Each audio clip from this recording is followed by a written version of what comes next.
Hello friends, welcome back to my channel Shaina Goyal. So friends, I hope आप सभी fit and fine होंगे, healthy होंगे friends. So we are here to continue our series of CDP. So today is day 23 of our series और आज हम बहुत important चीज़ करने वाले हैं, दैट इज़ जीन पियाजे के रिलेटेड जो भी इंपॉर्टेंट एमसीक्यूज़ हैं, ठीक है, प्रीवियस एग्जाम्स में आए हुए हैं, सी टेट में आया हुआ है, पी टेट में या फिर अदर स्टेट के टेट पेपर में जो एमसीक्यूज़ आए हुए हैं वो हम आज बहुत इंपॉर्टेंट वाले डिस्कस करने वाले हैं। सो प्रीवियस 3 वीडियोस में हमने जीन पियाजे की थ्योरी में जो कुछ भी था उसको पूरा हमने निचोड़ दिया है, ठीक है। Each and every point I guess हमने मिस नहीं किया है कुछ भी। स्टिल एमसीक्यू हम देखेंगे कि हमने सारा कुछ कंप्लीट कर लिया, अगर कुछ छूट गया तो एमसीक्यू में से हम उसको कवर कर देंगे। So friends, before I start with the session, अगर आप मेरे चैनल पर नए हैं तो इसे सब्सक्राइब कर लें और साथ ही में क्लिक कर दे बेल आइकन पर, ताकि मेरे आने वाली वीडियोज़ की नोटिफिकेशन आपको अपने फ़ोन पर ही मिल जाए। Now beginning with the question number 1 of this series, that is in front of your screen. According to Piaget, sensory motor stage age is कौन सी होती है सेंसरी मोटर स्टेज की एज? हमें पता है ना, बर्थ से लेके 2 ईयर्स तक क्या होता है ये सेंसरी मोटर स्टेज। तो इन्फेंसी हमने पढ़े थे ना, स्टेजेस ऑफ डेवलपमेंट, तो वो कौन सी स्टेज थी? इन्फेंसी, जो जन्म से लेके 2 साल तक की होती है। That is option A is the correct answer.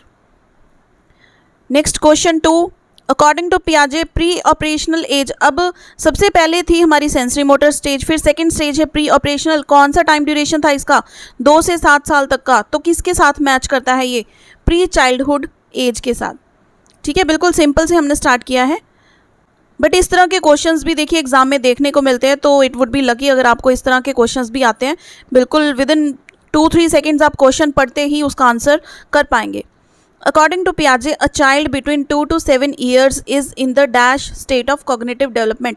अब देखिए जो सेकंड क्वेश्चन है वो आपको किस तरह से आ सकता है? एक तो उन्होंने पूछ लिया कि ये एज कौन सी है, या फिर यहाँ पर उन्होंने एज दे दी और आपको स्टेज पूछ ली कौन सी है। तो हमें पता है ये स्टेज कौन सी है, प्री ऑपरेशनल। चलिए, ये तो प्री ऑपरेशनल है, तो ये चारों स्टेजेस को हम एक सही क्रम में लगा दें। सेंसरी मोटर नंबर 1 पे, फिर सेकेंड स्टेज कौन सी है? Pre operational, third is concrete operation and finally fourth is formal operational stage, ठीक है। बार बार रिवाइज करते जाएंगे कि माइंड में ना ये परमानेंट मेमोरी में जाके घुस जाए, ताकि जब हमने पेपर देना है दिसंबर में तब हम इसको अपनी रैम में लेके आएंगे, ठीक है। Now next question number 4, according to पियाजे stages of cognitive development the sensory motor stage is associated with. अब जो सेंसरी मोटर एज है वो किसके साथ एसोसिएट करती है? हमने जो कैरेक्टरिस्टिक्स उसके किए थे, इंपॉर्टेंट पॉइंट्स लिखे थे ना, उसमें से आप अपना मैच करके देखो हमने क्या चीज़ें डिस्कस की थी। एबिलिटी टू सॉल्व प्रॉब्लम्स, अब भाई 0 से 2 साल का बच्चा प्रॉब्लम कहाँ सॉल्व कर लेगा? Concerns about social issues, no. Ability to interpret कहाँ करेगा? एनालाइज ही नहीं कर पाएगा, इमिटेट करता है वो। ऑब्जर्व एंड इमिटेट हमने किया था ना, ऑब्जर्व करता है फिर इमिटेट करता है, जो चीज़ें आप करते हो वही वो दोहराता है। उसको नहीं पता कि वो क्यों कर रहा है, क्या कर रहा है, उसके पीछे का लॉजिक वो नहीं सोचता है, लेकिन जो चीज़ आप बोलोगे वो वही बोलने की कोशिश करेगा, जो एक्शन आप करोगे वो वही एक्शन करेगा। क्लियर? तो इमिटेट करता है, option D is the correct answer. Now next question number 5, according to Piaget, irreversibility stage is। अब irreversibility stage कौन सी है? जहाँ पर हमने किया था कि एक्सपेरिमेंट किया था ना, जीन पियाजे ने अपने बच्चे को घर से स्कूल तक छोड़ दिया, बिल्कुल जिगजैग सा रास्ते से उनको ले गए और उसको बोला कि तुम्हें मैंने घर से, होम से स्कूल छोड़ दिया, अब तुम स्कूल से वापस घर पे आ जाना। तो बच्चा क्या कहता है कि मुझे घर से स्कूल जाने का रास्ता पता है, लेकिन स्कूल से वापस घर आने का रास्ता मुझे नहीं पता। यानी कि रिवर्सिबिलिटी बच्चे में नहीं होती, वो एक ही लॉजिक को समझ सकते हैं अगर उनके सामने कोई सिचुएशन रख दी जाए तो ये कौन सी स्टेज में होता है? That is pre operational stage में। समझ आई बात? Next question number 6, 4 distinct stages of children's intellectual development are identified by. किसने दी है 4 different stages of children's intellectual? अब देखिए, इंटेलेक्चुअल से कंफ्यूज नहीं होना। Intellectual means cognitive development, intellectual means mental development, ठीक है। ये तीनों वर्ड्स क्या हैं? सेम ही चीज़ के हैं। तो ये किसने दी थी? हमें पता है, पियाजे ने, जीन पियाजे ने ये 4 स्टेजेस दी हैं, तो ऑप्शन डी क्या है? Correct answer. Now next question number 7. Which of the following statements describes Piaget and Vygotsky's view on language and thought correctly?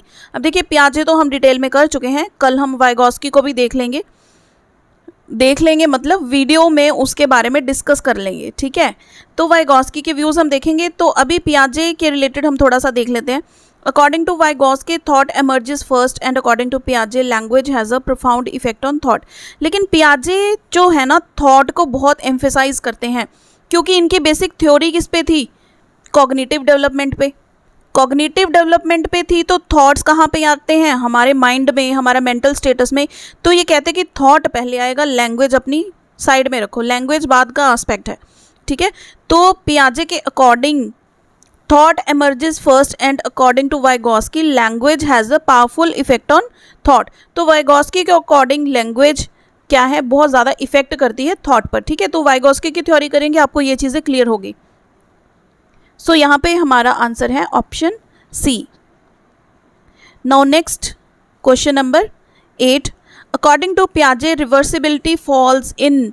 अब हमने क्या किया था? इरिवर्सिबिलिटी किस में आई थी? प्री ऑपरेशनल स्टेज में। लेकिन रिवर्सिबिलिटी किस में आई थी? उसकी जस्ट नेक्स्ट स्टेज में, that is concrete operational stage में, जहाँ पे बच्चा कहता था कि अब मैं स्कूल से वापस घर भी आ सकता हूँ। अगर आपने मुझे घर से स्कूल तक का रास्ता दिखा दिया, मैं स्कूल से वापस घर भी आ सकता हूँ, ठीक है। तो ये किस स्टेज में थी? That was concrete operational stage. Next question number 9. देखिए वीडियो के दौरान भी हमने ये चीज़ डिस्कस की थी क्लास लेते हुए कि ये चीज़ 2014 सीटेट के पेपर में आई हुई है, ये डेवलपमेंट का जो है, तो इसलिए एमसीक्यू बहुत इंपॉर्टेंट है और ये मतलब बहुत एक्सपेक्टेड एमसीक्यू है पेपर में आने के लिए। तो according to Piaget development theory, ठीक है, कौन सी जो फिगर है वो सही डिपिक्ट करती है डेवलपमेंट को, अगर Piaget की नज़र से देखा जाए तो। अब Piaget क्या कहते हैं कि जो डेवलपमेंट है वो स्टेजेस में अगर होती है, यानी कि डिसकॉन्टिन्यूअस है, ठीक है। तो ये है स्टेज 1, ये है स्टेज 2, फिर 3 एंड देन फाइनली स्टेज 4।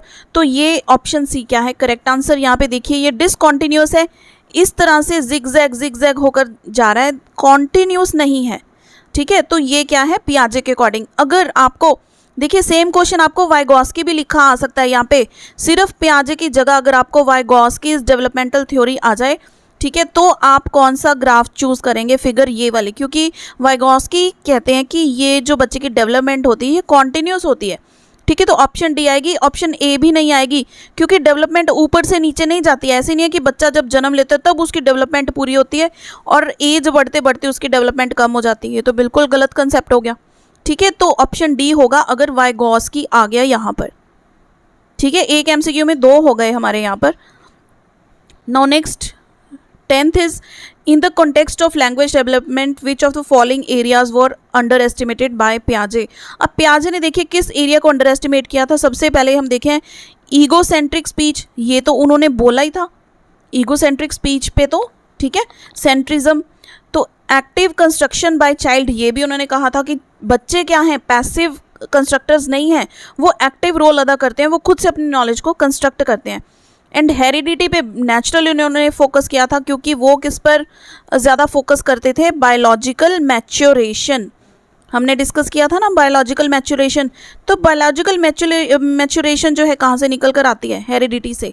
तो ये भी जीन Piaget सपोर्ट करते थे। जो सपोर्ट नहीं करते थे वो है इस फैक्टर को कि सोशल इंट्रैक्शन से बच्चे के माइंड पर कोई भी इफेक्ट नहीं पड़ता, बच्चा खुद से सीखता है, कितना भी वो फिजिकली है सोसाइटी में जाता है वो खुद से सीखता है, सोशली इंटरेक्ट करने से ज़्यादा ऐसे नहीं है कि सोसाइटी उस पर इन्फ्लुएंस डालेगी, ठीक है। तो ऑप्शन डी क्या है? Correct answer. Next question number 11. According to Piaget, children's thinking differ in dash from adults than in dash. तो हमने देखिए वीडियो के बिल्कुल स्टार्टिंग में डिस्कस किया था कि Piaget ने एक एक्सपेरिमेंट जो लेबोरेटरी में काम करते थे, एल्फ्रेड बिनेट लेबोरेटरी में, तो वहाँ पर इंटेलिजेंस एक्सपेरिमेंट्स किए जाते थे बच्चों पर और एडल्ट्स पर। तो इन्होंने देखा कि बच्चों ने काफ़ी सारी जो क्वेरीज हैं उनके जो आंसर हैं वो गलत दिए हैं। तो उन्होंने जानने की कोशिश की कि बच्चों ने आंसर गलत क्यों दिए। फिर जब उन्होंने लॉजिक देखा तो ही फाउंड आउट दैट बच्चे जो सोचते हैं उनका सोचने का ढंग अलग है, ठीक है। साइज़ में वेरिएशन नहीं है, अमाउंट में फ़र्क नहीं है, फ़र्क किस में है? द वे दे थिंक, ठीक है, काइंड, बच्चों का सोचने का लॉजिक, उनका कंसेप्ट, उनकी सोच बिल्कुल अलग ट्रैक पर चली जाती है, और जो एडल्ट्स हैं वो किसी और ट्रैक पर सोचते हैं, इसलिए उनके आंसर सही हो गए। बच्चों के सोचने के पीछे भी कोई लॉजिक था, तो इसका आंसर क्या है, kind. They differ in kind and not in amount. तो देखिए ये भी क्वेश्चन ना प्रीवियस एग्जाम्स में आया हुआ है, आई थिंक 2016 के पेपर में ये क्वेश्चन जो है आया हुआ है टेट के पेपर में। सो हमारी ऑप्शन सी क्या है, correct answer. Next question number 12। According to Jean Piaget, schema building occurs as a result of modifying new information to fit existing schemas and by modifying old schemas as per new information।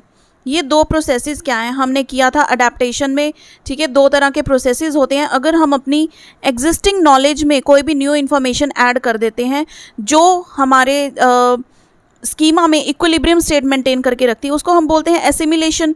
लेकिन अगर कोई ऐसी information आती है जो as it is हम उसको fit नहीं कर सकते, लेकिन हमें अपने स्कीमा को क्या करना पड़ेगा, मॉडिफाई करना पड़ेगा या फिर चेंज करना पड़ेगा, उसको हम क्या बोलते हैं, एकोमोडेशन। तो हमारी ऑप्शन डी क्या है, करेक्ट आंसर, कि ये जो दो प्रोसेसेस होते हैं, ठीक है, ये जो दो प्रोसेसेस होते हैं ये क्या है, assimilation and accommodation. Option D is the correct answer. Next question number 13। According to पियाजे सेंट्रेशन फॉल्स इन। अब सेंट्रेशन कहाँ पर होती है, प्री ऑपरेशनल स्टेज में। बच्चा सोचता है कि मैं सेंटर पॉइंट हूँ, जो चीज़ मैं जिस ढंग से सोच रहा हूँ सभी उसी तरीके से सोच रहे हैं, ठीक है। बच्चा अपने ओन पर्सपेक्टिव को इम्पोर्टेंस देता है, यानी कि ईगो सेंट्रिज्म भी होती है यहाँ पर, ठीक है। इसको क्या कहते हैं हम, ईगो सेंट्रिज्म कह सकते हैं, सेंट्रेशन कह सकते हैं। बच्चा खुद को सेंटर पॉइंट समझता है, सोचता है कि जो बाकी सभी हैं उसी के जैसा सोच रहे हैं, उसी के तरह सोच रहे हैं। So option D is the correct answer.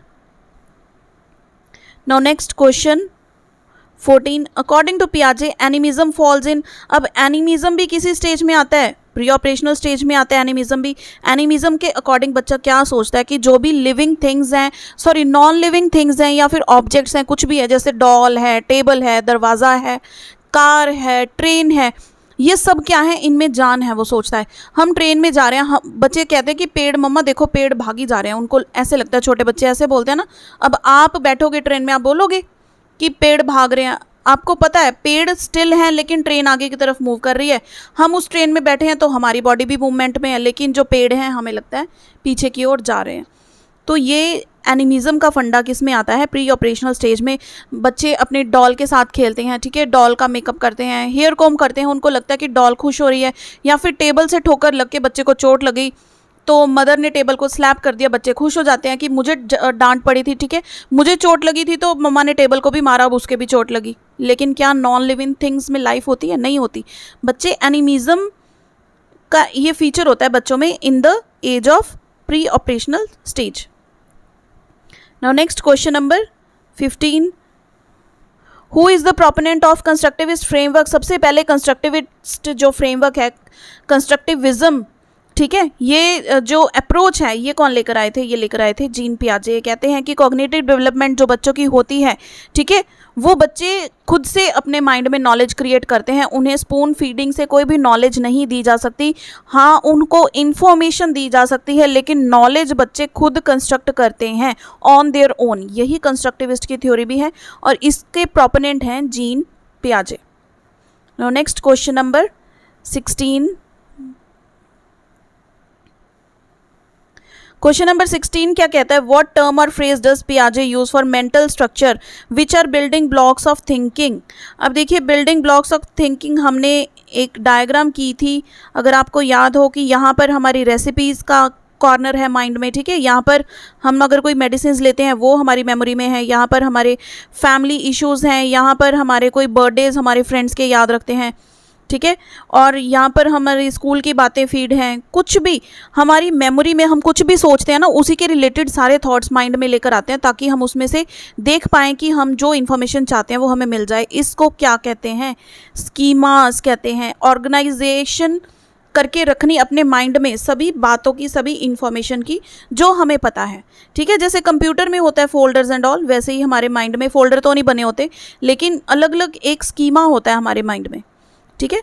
So option C is the correct answer.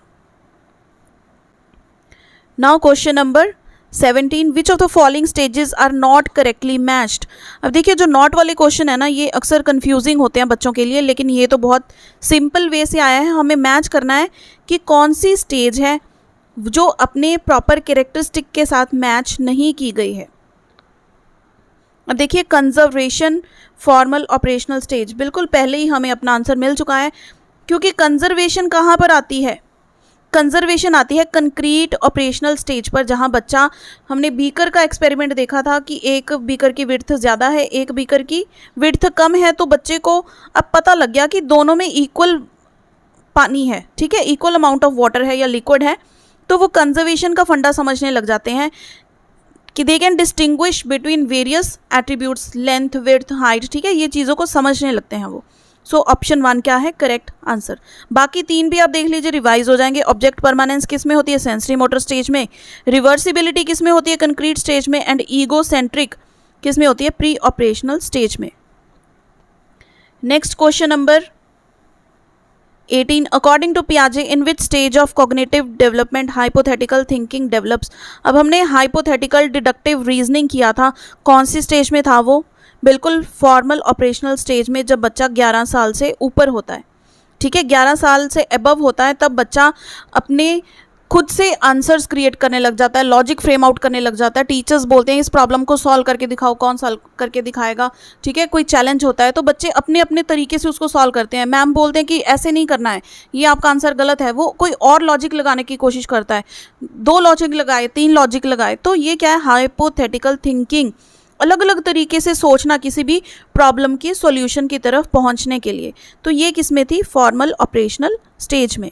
I hope this is clear. बच्चों अगर पसंद आ रहा हो तो वीडियो को लाइक ज़रूर कर दीजिएगा। क्वेश्चन नंबर 20, अकॉर्डिंग टू पियाजे which one of the following factors play an important role in influencing development. पियाजे के अकॉर्डिंग, पियाजे क्या कहते हैं कि अगर डेवलपमेंट को इन्फ्लुएंस करता है वो कौन सा फैक्टर है। रीइंफोर्समेंट की तो बात ही नहीं की इन्होंने, लैंग्वेज को ये इंपॉर्टेंस देते नहीं है। इमिटेशन क्या है, एक ही स्टेज की कैरेक्टरिस्टिक्स है, तो बच्चा क्या, experience with the physical word. तो पियाजे के कहते हैं कि बच्चा अपने एक्सपीरियंस से सीखता है, अपने एक्सपीरियंस से नॉलेज डेवलप करता है, चाहे वो एक्सपीरियंस उसका फैमिली में हो, सोसाइटी में हो, स्कूल में हो, ठीक है, वो नॉलेज खुद डेवलप करता है एक्सपीरियंस के साथ, एक्टिविटीज़ के साथ, ऑब्जर्वेशन के साथ। क्लियर हो गई ये चीज़, बढ़े आगे। Pre operational stage in gene Piaget's theory of cognitive development कैरेक्टराइजेज। अब देखिए जो प्री ऑपरेशनल स्टेज है, मैंने पहले ही आपको बताया था, ये बहुत इंपॉर्टेंट है और इसमें से बहुत सारे क्वेश्चंस भी आते हैं। तो हर तरह का क्वेश्चन जो इसमें फ्रेम आउट हो सकता है आपके सामने है, आप देख पा रहे हैं किस तरह से आएगा, और हमें ये बिल्कुल ईजी लग रहा है। अगर आप लोगों ने तीनों वीडियोज़ चेक की हैं जीन पियाजे की थ्योरी की, तो आप लोग डेफिनेटली हर एमसीक्यू को आंसर कर पा रहे होंगे, क्योंकि हमने ये each and every point discuss किया है वहाँ पर, ठीक है। तो प्री ऑपरेशनल स्टेज में क्या होता है, कॉग्निटिव डेवलपमेंट जो होती है वो क्या कैरेक्टराइज करती है, सेंट्रेशन इन थॉट। सेंट्रेशन क्या था वहाँ पर, egocentrism. So first option is the correct answer over here. Next question number 22 देखिए, ये बहुत इंपॉर्टेंट है। Ruhi is shown 3 pencils and she observes that pencil A is longer than pencil B, ठीक है। ए क्या है, लॉन्गर, मतलब हम ग्रेटर का साइन लगा लेते हैं कि इसकी हाइट बड़ी है बी से, ठीक है।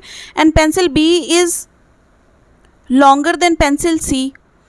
When Ruhi infers that A is longer than pencil C, ठीक है, विच कैरेक्टरिस्टिक ऑफ जीन पियाजे cognitive development is she demonstrating.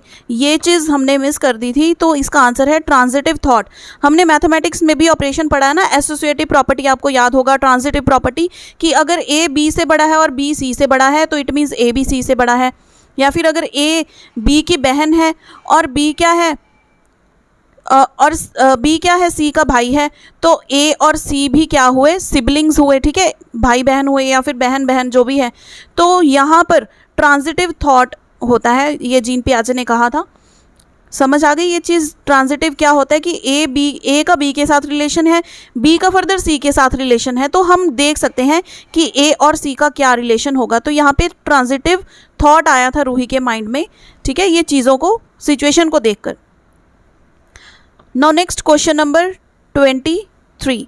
In Piaget's theory, a process which is the balancing act between the old and the new, between perceptions and experience is known as। अब देखिए balancing act क्या था। Situation balancing कौन सी होगी, जहाँ पे equilibration होगा, हमारे स्कीमा में कोई भी कंफ्लिक्ट नहीं होगा, ठीक है। तो एसिमिलेशन क्या था, ओल्ड हमारे पास जो भी एग्जिस्टिंग नॉलेज थी उसमें कोई न्यू चीज़ ऐड कर देना, जो एज इट इज़ ऐड हो सकती है, कॉपी पेस्ट हो सकती है। एकोमोडेशन क्या था कि हमें अपने स्कीमा को मॉडिफाई करना पड़ेगा। इक्विलिब्रेशन होती है बैलेंस्ड स्टेट ऑफ माइंड। समझ में आई। Now next question number 24, a stage theory of development. देखिए स्टार्टिंग में हमने एक चीज़ और की थी, पियाजे कॉग्निटिव डेवलपमेंट थ्योरी को क्या कहा जाता है, अ स्टेज थ्योरी, ठीक है। स्टेज थ्योरी क्यों कहा जाता है, क्योंकि उसमें उन्होंने स्टेजेस में डेवलपमेंट के बारे में बच्चों का बताया है कि कॉग्निटिव डेवलपमेंट बच्चों में स्टेजेस में होती है। Explicitly emphasise which of the following principle, कौन सी प्रिंसिपल को ये एम्फोसाइज करती है थ्योरी, हमें पता है डिसकॉन्टिन्यूटी ऑफ डेवलपमेंट। डिसकॉन्टिन्यूस होता है ना ग्राफ इसका, इस तरह से हमने क्वेश्चन भी देखा है। सो ये डिसकॉन्टिन्यूटी ऑफ डेवलपमेंट को एक्सप्लिसिटली एम्फोसाइज करता है। Now next question number 24.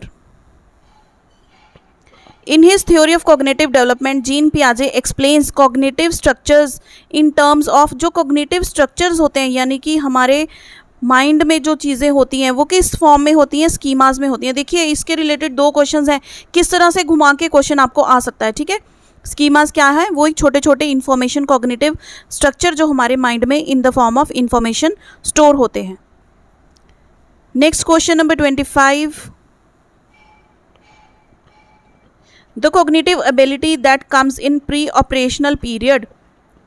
Pre-operational period में क्या होता है, ability of goal directed behavior। हमने किया था ना कि अगर बॉल एक डायरेक्शन में थ्रो करेंगे तो बच्चा उसी डायरेक्शन में भागेगा, दूसरी डायरेक्शन में नहीं जाएगा। Ability to take others perspective नहीं होता, क्योंकि बच्चे खुद का पर्सपेक्टिव देखते हैं, ठीक है। ये किस स्टेज में होता है, हाइपोथेटिकल, ये होता है फोर्थ स्टेज में, फॉर्मल ऑपरेशनल पीरियड में, ठीक है। एब्स्ट्रैक्ट थिंकिंग भी कहाँ पे होती है, फॉर्मल ऑपरेशनल पीरियड में। Now next question number 26, Which of the following statement is correct about Jean Piaget's theory of cognitive development? Piaget has proposed 5 distinct stages. ये नहीं सही है। Piaget argues that instead of progressing through stages में ही progress करते हैं, तो आगे पढ़ने का सवाल ही नहीं होता। The stages are invariant, which means that no stage can be skipped. ये ऑप्शन सही है। द स्टेजेस आर इनवेरिएंट, हम स्टेजेस को ऐसे नहीं आगे पीछे नहीं कर सकते कि प्री ऑपरेशनल हमने बाद में कर दी, कंक्रीट स्टेज पहले कर दी।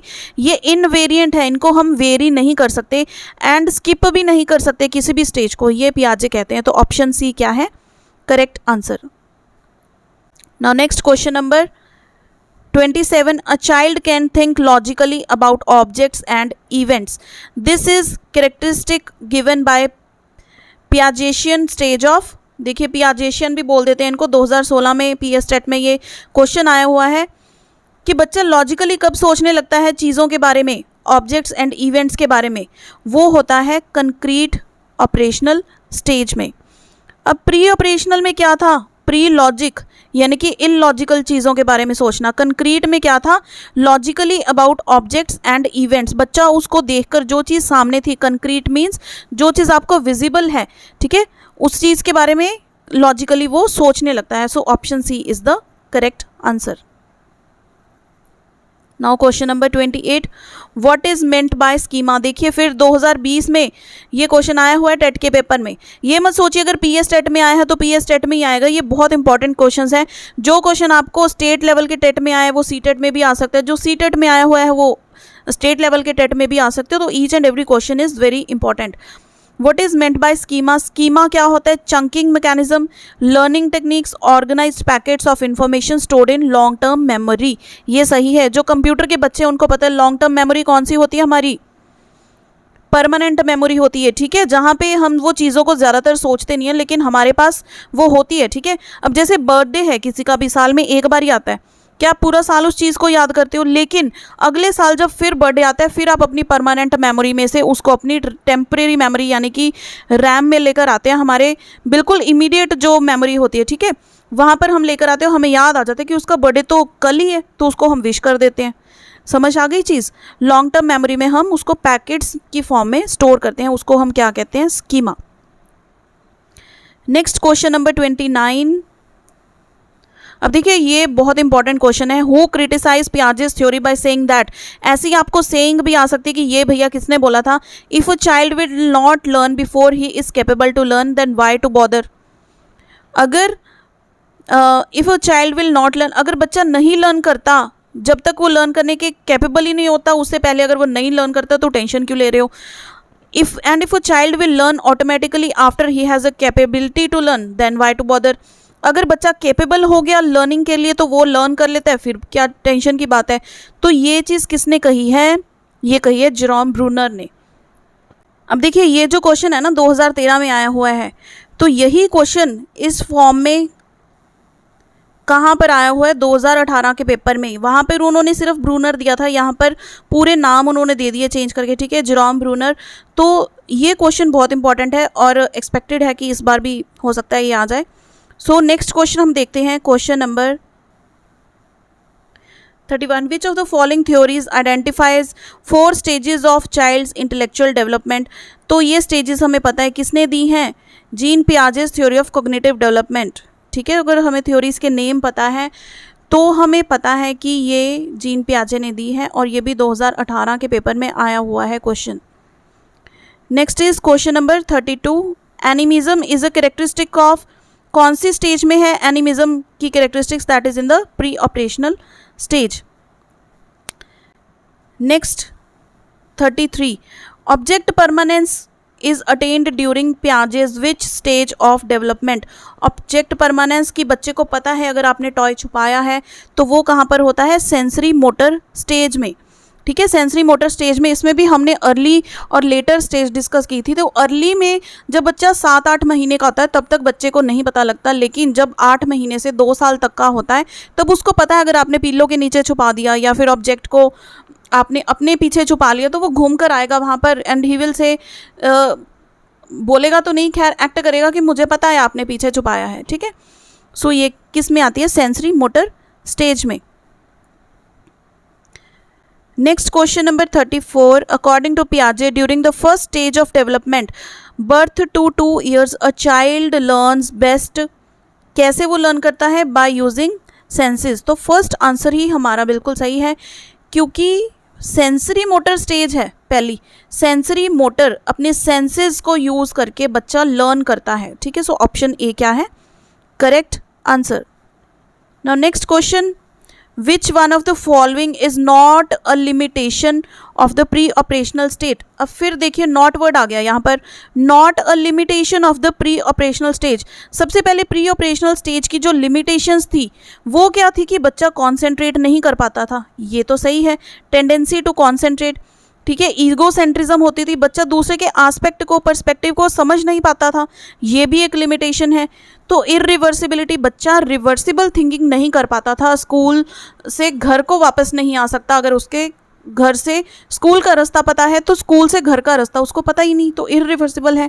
सो नॉट अ लिमिटेशन यानी कि इसकी लिमिटेशन नहीं है, वो पॉजिटिव पॉइंट है। Development of symbolic thought, symbolic thought develop करता है। सिंबॉलिक मीन्स गेस्चर्स वो समझता है, ठीक है, पॉइंट आउट करके बता सकता है कोई भी चीज़, आप बात उससे पूछेंगे। So option D is the correct answer.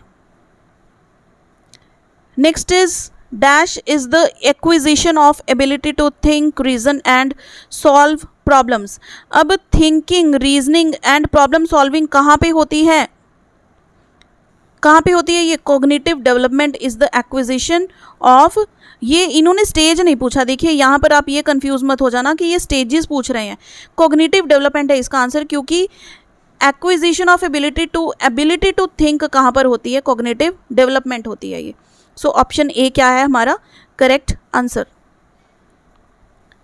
Next, the concept of conservation as proposed by Jean Piaget means that conservation क्या था? It is important to protect wildlife forest. अब भैया SST के बच्चे वाइल्ड लाइफ को टिक मत करके आना, क्योंकि कंजर्वेशन जीन पियाजे कोई जंगली जानवरों को नहीं देखते हैं।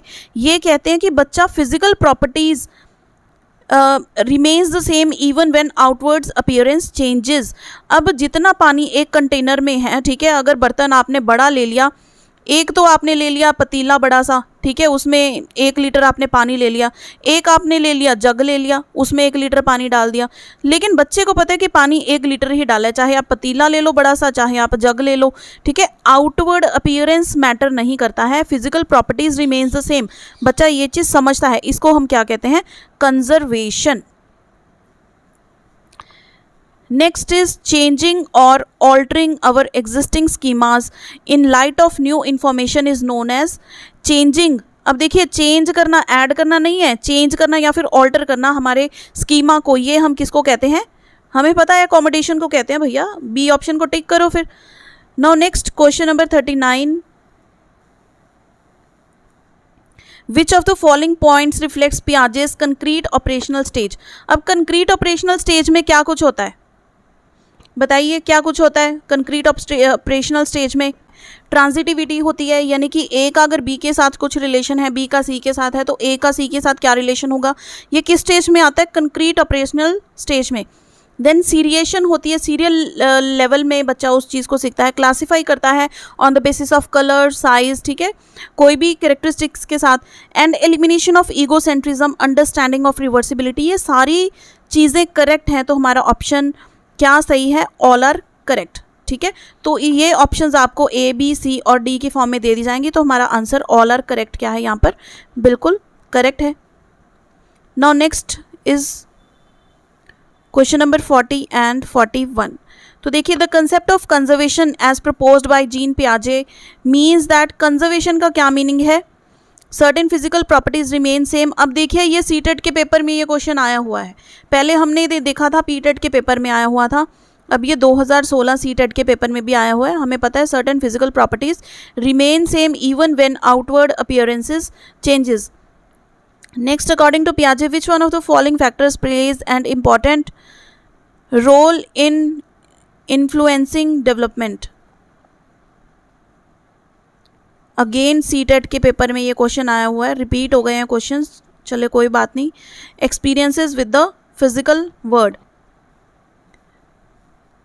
Next 42 question number, according to Piaget's theory of cognitive development, equilibrium is, equilibrium क्या है? हमें पता है कोई भी स्टेट में जहाँ पे बैलेंस हो जाए, ठीक है, fitting new information into existing schemas, altering existing नहीं, recognizing new information as disguised version no, search for mental balance between cognitive schemas and information from the environment. तो ये सही ऑप्शन है, option number D. Next question, the central ideas in constructivist view of learning are. Constructivist view क्या है? Learners are active in constructing their own knowledge, बिल्कुल सही है ये। सोशल इंट्रैक्शंस आर इम्पॉर्टेंट, ये चीज़ हम नहीं कह सकते हैं। Self efficiency is a key element important in learning and teaching. Individuals epistemological beliefs impact their approach to learning, ये भी नहीं सही है। तो बेसिकली यहाँ पर मेन क्या है कि लर्नर्स क्या है? एक्टिव है in constructing their own knowledge, ये इनका constructivist of view of learning का मेन फंडा है, सेंट्रल आइडिया यही है, option 1। Question number 44, the ability to group objects together on the basis of common features according to Jean Piaget's cognitive development theory, इसको क्या कहा जाएगा? हम classification कहते हैं इसको। जब बच्चे ने शेप्स के अकॉर्डिंग या फिर कलर को देखते हुए अपने जो मैथमेटिक्स की हमने एग्जांपल ली थी वहाँ पे क्लासिफाई किया था ऑब्जेक्ट्स को।